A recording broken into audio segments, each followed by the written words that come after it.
Hello guys, welcome to our channel. இன்றைக்கி என்ன அப்படின்ட்டு பார்த்திங்கன்னா, மகாநதியோட எபிசோட். விஜய் வந்து காவேரி கிட்டே வந்துடுவாங்க. வீட்டுக்கு யாருக்குமே தெரியாமல் காவேரி வந்து எதுக்குங்க வந்தீங்க, ஷாக்கு காவேரிக்கு ஆக்சுவலாக. ஆனால் வந்து விஜய்க்கு வந்து என்னென்னா, கன்சீவாக வேறு இருக்காங்க இல்லையா காவேரி, இதனால் குழந்தைக்கு ஏதாவது பாதிப்பாயிடுமோ அப்படின்ட்டு ரொம்பவே ஃபீல் பண்ணிட்டுருப்பார். ஆனால் அதே காவேரிகிட்ட காமிச்சிருக்க மாட்டார். சரின்ட்டு காவேரிக்கு தேவையான ஃபேனு இல்லையா, அம்மா போட்டா ஃபேனு, அப்புறம் வந்து இன்னும் பழங்கள் அதெல்லாம் வாங்கிட்டு வந்து கொடுத்து காவேரிக்கு ஹெல்ப்ஃபுல்லாக இருப்பார்.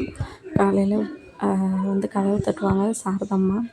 காவேரி எழுவாங்க. எழுந்து இந்த மாதிரி விஜய் இப்படி சமாளித்து அதுக்கப்புறம் காவேரி வந்து அவங்க அம்மாவை அனுப்பிடுவாங்க.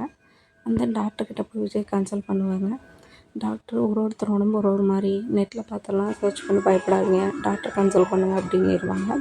அந்த வந்து மாமிக்கும் ஹவுஸ் ஓனர்ஸ்க்கு தெரிஞ்ச விஜய்ங்க தான் இருக்காங்க. ஆனால் அவங்க வந்து சொல்ல மாட்டாங்க. தேங்க்ஸ் ஃபார் வாட்சிங்.